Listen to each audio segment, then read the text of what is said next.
Estamos de volta com o terceiro bloco do debate entre os candidatos à Prefeitura de Ribeirão das Neves, uma iniciativa do movimento Acorda Neves, do site ribeirãodasneves.net e também do Sindicato da Educação de Ribeirão das Neves. Gostaria aqui mais uma vez de lamentar a ausência dos candidatos, né? E agora nós vamos para a pergunta da população, os vídeos que a população, esclarecer aqui para ficar bem transparente aos candidatos. Nossa equipe rodou as 3 regionais da cidade para colher os vídeos com a população. Assim, está bem diverso. Acho que vai ser muito bem produtivo. Eu vou sortear aqui quem vai começar respondendo. Primeiro vamos colocar a pergunta, depois eu sorteio, só para não ficar direcionado de maneira nenhuma.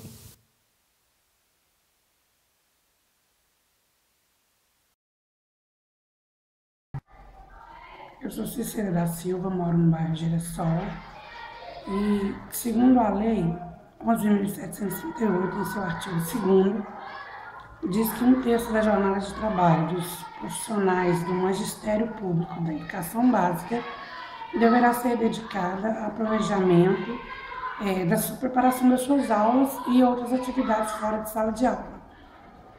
Então eu queria saber, se é lei, ela deve ser cumprida. Como o futuro prefeito de Ribeirão das Neves pretende fazer para que ela seja executada a partir do momento da sua posse?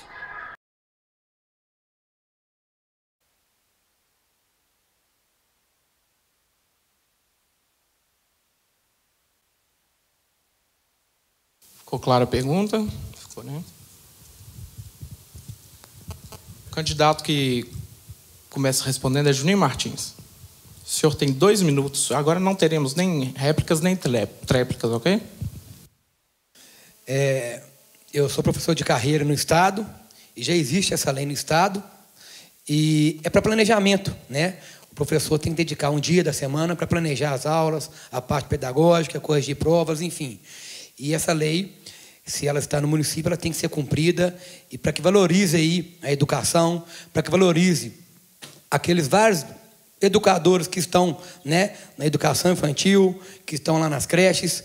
Eu penso num projeto onde a gente tem que qualificar, né, os professores que não têm formação ainda, que não são poucos, que estão nas creches, nas escolas infantis. E o planejamento, ele deve ser cumprido até para que tenha qualidade na ponta na educação. Eu falo porque eu cumpro o meu, quando eu estou na escola, a gente tem que planejar a aula. Então, se é lei, tem que ser cumprido. Mas eu vejo que o anseio da Rede Municipal de Ensino de Ribeirão das Neves que cumpra a si mesmo, não só na teoria como na prática, e além de cumprir esse planejamento, tem um recurso para isso, tem um incentivo no Estado, no município a gente tem que rever se tem também esse recurso para o planejamento, que era a antiga folga do professor que não tem mais, então você tem que cumprir a semana toda, mas mais do que cumprir o planejamento de acordo com essa lei, eu penso em qualificar e dar oportunidade para aqueles educadores que ainda não têm o ensino superior. O antigo projeto Veredas, que foi do Estado, nós temos que pensar nele a nível de município, para a gente dar oportunidade para os professores aqui do município, que ainda não têm o ensino superior, que estão lá na educação de base, para ter essa oportunidade. Agora, na condição de professor, é importantíssimo, né, o planejamento, para que a gente tenha tempo de melhorar a condição de sala de aula com nossos alunos, de trazer uma aula mais dinâmica. E o professor também tem que ter um respiro, porque todos os dias em sala de aula não é fácil. A gente sabe que educação é missão, é paixão. Eu falo que eu já fico pensando, com a nossa vitória que eu tenho fé no dia 2, eu vou ter que abrir mão da escola, e a gente que é professor de fato, tem um grande amor pela escola, pela educação, e nós temos que repensar isso com muito carinho. Ok, vamos à pergunta agora para a prefeita Daniela Correia.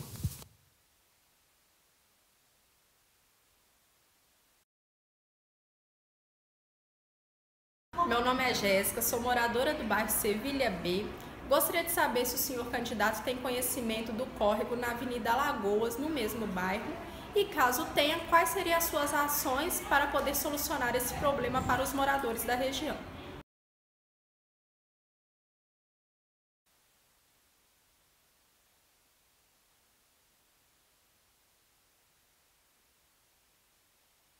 A senhora tem 2 minutos, prefeito. Contador, por favor. não só o da Avenida Lagoas, como também o da Avenida Tiradentes, que são 2 problemas grandes que o Sevilha tem e que nós precisamos equalizar. Primeiro, que quem cuida, né, do córrego, uma vez de que já está utilizando como via de escape da sua rede, é a própria Copasa. E nós temos trabalhado dioturnamente junto com a Copasa para que possa resolver esses problemas, como fizemos aqui na barragem, na divisa entre o centro e o Sevilha, né? Para que ali possa ser feito um gabião de contenção e também possa retirar os dejetos que são lançados na nossa rede pura, né? Que são os nossos córregos e os nossos ribeirões. Por isso eu consegui 66 milhões de reais que foram buscados do governo federal, que não é fábula, está lá no orçamento geral da União, que qualquer munícipe pode acessar e pode se comprovar pessoalmente que esse recurso já se encontra empenhado em favor do município de Ribeirão das Neves e que eu fiz a cessão para a Copasa, porque é empresa especialista nesse tipo de tema e atividade. Nós aguardamos um momento breve em que teremos um modelo de governo que se preocupe com cidades mais pobres e que reative o PAC no Brasil inteiro, que permita que os prefeitos executem tudo aquilo que ao longo desse mandato buscamos de forma tão aguerrida e tão comprometida para melhorar a qualidade de vida. Já iniciamos, fizemos alguns em Justinópolis com a primeira etapa do PAC e queremos ampliar isso por toda a cidade, resolvendo o problema do nosso saneamento no município todo, que hoje ainda temos pouco mais do que 70% de alcance e gostaríamos de chegar a 100% de esgoto tratado e água tratada e asfalto, pavimento asfáltico na cidade. É o nosso objeto de desejo, né? 100% de água tratada, de esgoto tratado e de asfalto na porta.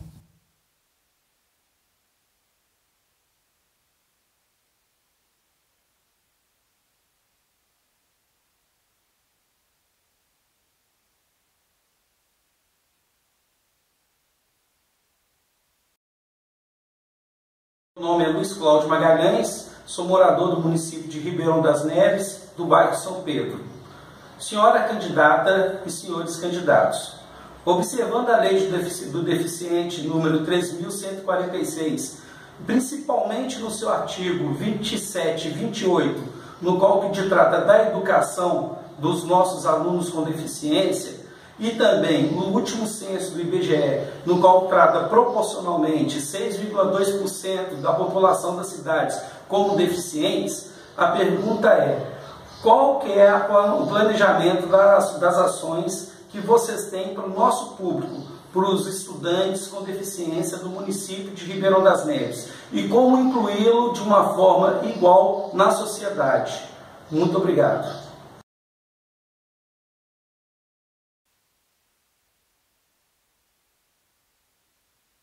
O candidato tem 2 minutos para responder. Bem, cadê o Luiz? Está por aí? Eu tinha visto ele mais cedo. Ô, Luluzão, como é que tá? É cedo a sua luta aí como professor, como pai de aluno também. Eu sou vizinho da PAI, tive a felicidade de visitar a PAI semana passada. Eles estão fazendo um seminário, rodada de perguntas para os candidatos, e foi falado isso. Eu sou professor de escola pública. Nas 2 escolas que eu dou aula, eu tenho lá o professor de apoio e vejo que tem que ser uma realidade nas escolas municipais de Neves, né? A maioria das escolas municipais, ontem mesmo eu estava na caminhada no bairro Neviana, uma mãe me parou, o filho dela de 10 anos tem laudo psiquiátrico, tem, né, dificuldade e não consegue um professor de apoio na rede municipal. Nós temos que repensar nisso. Eu falei com a turma da APAI também. Eu perguntei quantos alunos tem na APAI hoje. Numa cidade de quase 500 mil habitantes, a nossa APAI que só acolhe 200 alunos, né? Nós temos que pensar no modelo aí de ter uma APAI na região de Justinópolis, de ter uma APAI na região do Veneza, em ter uma estrutura, né, melhor para acolher esses alunos, desde a base, que é nos educadores. Um pai e uma mãe, ele suporta um filho com necessidades especiais. Se não tiver um profissional qualificado para acolher isso na escola, ele não dá conta. Eu falo porque eu sou professor de rede e eu sei que muitas das vezes o professor não está preparado para atender. Então é muito importante, né, um professor de apoio para acolher essa criança, esse adolescente, e a gente, na condição de prefeito, vai priorizar, né, essa estrutura, esse amparo psicopedagógico para o aluno, para o profissional, pensar assim numa APAI na região de Justinópolis, numa APAI na região de Veneza e nas escolas, né, que nós temos aí na cidade, em termos aí pelo menos um professor de apoio em cada escola. É muito bacana a evolução. Eu falo que tem vários alunos meus, eu tenho hoje 3 alunos com necessidades especiais, e ele, quando ele tem um professor de apoio, o avanço dele é muito grande. Então nós temos que repensar e avaliar e trazer para a nossa cidade esse modelo que deu certo em outros municípios. E em Neves, no meu governo, será prioridade para a família e para os alunos especiais. Vamos à próxima pergunta, a prefeita Daniela Correia. Meu nome é Cláudia Márcia, sou professora na rede desde 2007, moro no bairro Jardim São Judas Tadeu. A pergunta para os senhores é: qual será a diretiva de seu mandato, se eleito, acerca da escolha dos novos dirigentes escolares?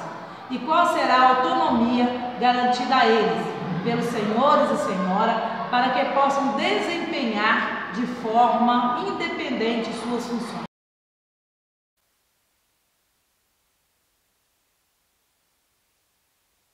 A senhora tem 2 minutos, prefeito.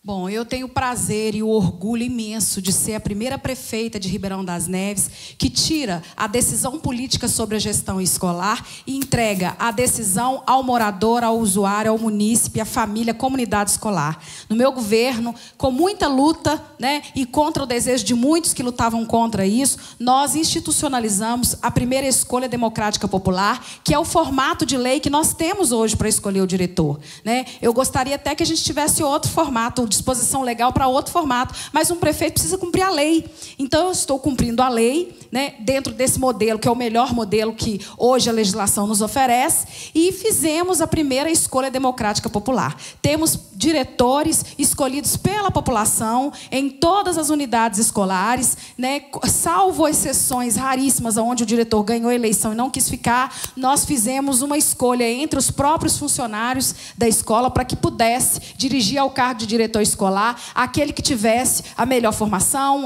o melhor relacionamento e que pudesse prestar um serviço de qualidade. Eu, como professora de carreira desse município, tenho, né, uma obrigatoriedade de ter implantado essa política no município, porque como professora já vi por diversas vezes na rede uma moça sem formação nenhuma, às vezes sem nem o 1º grau completo, o que não é crime, né? Mas não se pode ir ao hospital querendo operar o coração e encontrar uma pessoa que tem o 6º ano, assim como também não podíamos chegar à direção escolar e encontrar alguém que não tivesse formação. Então, demos direito ao servidor de carreira, ao servidor que tem compromisso com a educação, a disputar esses espaços e fazer uma gestão plena de relacionamento com a comunidade, relacionamento com o governo, né? Mas sem se comprometer politicamente com ninguém, assim, se ele não quiser. Se ele quiser apenas lutar pela bandeira da educação, ele tem liberdade de fazê-la, porque ele foi escolhido democraticamente pela população.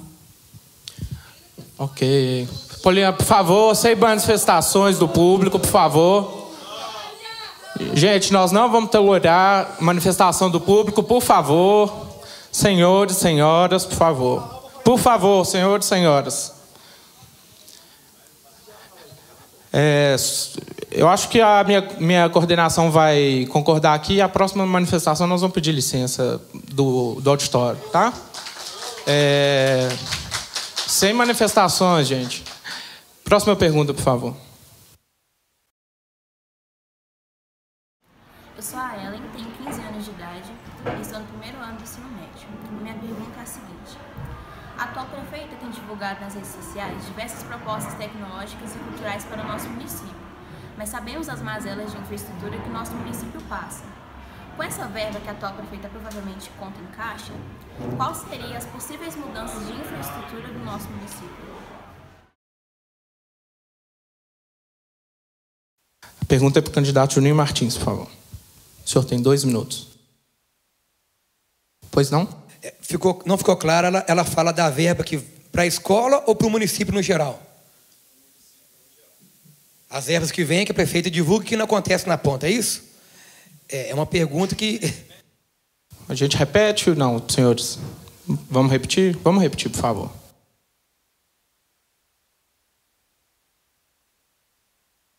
Vamos repetir para não ficar dúvida. Eu sou a Ellen, tenho 15 anos de idade e estou no 1º ano do ensino médio. Minha pergunta é a seguinte: A atual prefeita tem divulgado nas redes sociais diversas propostas tecnológicas e culturais para o nosso município, mas sabemos das mazelas de infraestrutura que o nosso município passa. Com essa verba que a atual prefeita provavelmente conta em caixa, quais seriam as possíveis mudanças de infraestrutura do nosso município? Então ela fala da questão de tecnológica, cultura e lazer, que vem para o município, que a prefeita divulga, mas que com as mazelas não acontece, né? Seria bom a própria prefeita responder, que foi uma pergunta direcionada para ela.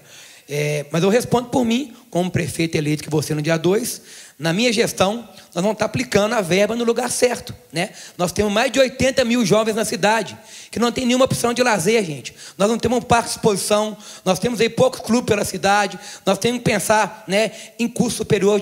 Aqui tem o IFMG, que é bacana, mas temos que pensar em atrair mais faculdade, para ter cursos que tenham mais vocação pelo município. Por que não curso de medicina, curso de direito? Enfim, eu tenho que pensar nesse jovem que está na rua ocioso, e nós não podemos mais perder jovens para o mundo do crime. Então, como fazer isso? Pensar em espaços culturais, espaços de multiuso. Por que não cinema, gente? Por que não parque de exposição? Eu também trabalho na promoção de eventos, já fiz rodeios, cavalgadas, a cidade perde, né? Você vai aqui do lado de Neves, Pedro Leopoldo, Sete Lagoas, cidade bem menor do que Neves, tem lá um parque de exposição, tem espaço de multiuso para a juventude. E por que Neves não tem? Nós não temos referência política. Nós temos que pensar, então, em um prefeito que vive na cidade e que possa, de fato, investir nessa juventude. E volto a falar, né? Eu venho de escola pública, eu me formei aqui na escola pública, primeiro no Boni, depois no Pedro de Alcântara. Eu tive a oportunidade de fazer 3 faculdades depois disso. E vários alunos meus que formam ensino médio, ele deixa de fazer a faculdade por quê? O deslocamento para Belo Horizonte, a passagem que é cara. Então, eu tenho que manter essa juventude do meu lado, aqui dentro da cidade, né? No espaço de lazer, no espaço de multiuso, no espaço de educação, né? Então, isso que eu posso responder. No nosso governo, esses mais de 80 mil jovens que estão aí, né, chorando por oportunidade, nós vamos priorizar educação, cultura e lazer. Eu falo para a minha família, eu tenho jovens, né, tem 2 sobrinhos meus que foram esse ano selecionados para o The Voice Kids. Então nós precisamos de dar oportunidade para essa nossa juventude, por vários talentos de artistas, cantores que temos pela cidade, e a juventude carece de lazer e qualidade de vida. Vamos agora à última pergunta desse bloco para a prefeita Daniela Correia. A pergunta? Meu nome é Gabriela, eu tenho 15 anos e estudo o primeiro ano do ensino médio. Nós, estudantes, somos o futuro do país e com as condições de transporte público fica cada vez mais distante um futuro melhor. Falando de transporte, é possível implantar um meio passe ou um passe livre para estudantes no nosso município? A senhora tem 2 minutos, professor. Quando eu assumi o governo municipal, o meu maior desafio era resolver a tarefa do transporte coletivo, que tinha uma empresa em que a população repudiava 100% do serviço que ela prestava.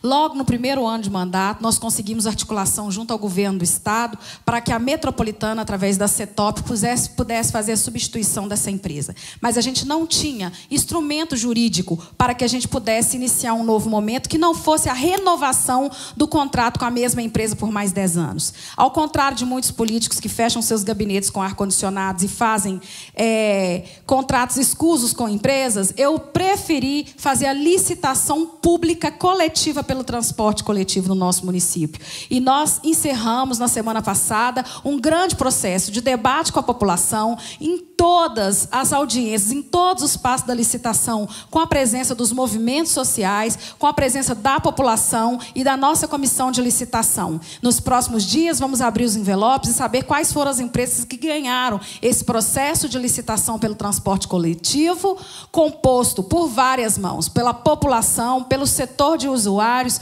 pela prefeitura e seus servidores de carreira, porque tive essa atenção quando escolher a comissão de licitação. Então, são servidores que há muitos anos estão nessa cidade prestando serviço, e vamos entregar um novo momento no transporte coletivo para o nosso município. Sabemos que agora as empresas terão que dar satisfação à prefeitura dos seus feitos, e a prefeitura vai poder, por punir, multar e até encerrar o contrato caso não seja cumprido. Agora, o ensino médio, o transporte do ensino médio não é atribuição do governo municipal, é atribuição do governo do Estado. Tudo que se trata em relação ao ensino médio, né, é a partir do governo do Estado. Nós temos uma luta metropolitana junto aos movimentos, em que eu faço parte, inclusive, como cidadã e como prefeita, pela integração dos passes, para que a gente tenha um único passe metropolitano e também para que o estudante possa adquirir a isenção ou meio passe. Dessa forma, a gente encerra o terceiro bloco. Vamos fazer mais uma pequena pausa. Daqui a pouquinho a gente volta para as perguntas das entidades promotoras desse evento. Vocês querem ir direto? Estão pedindo aqui para ir direto? Vão direto? Todo mundo de acordo? Então vamos lá.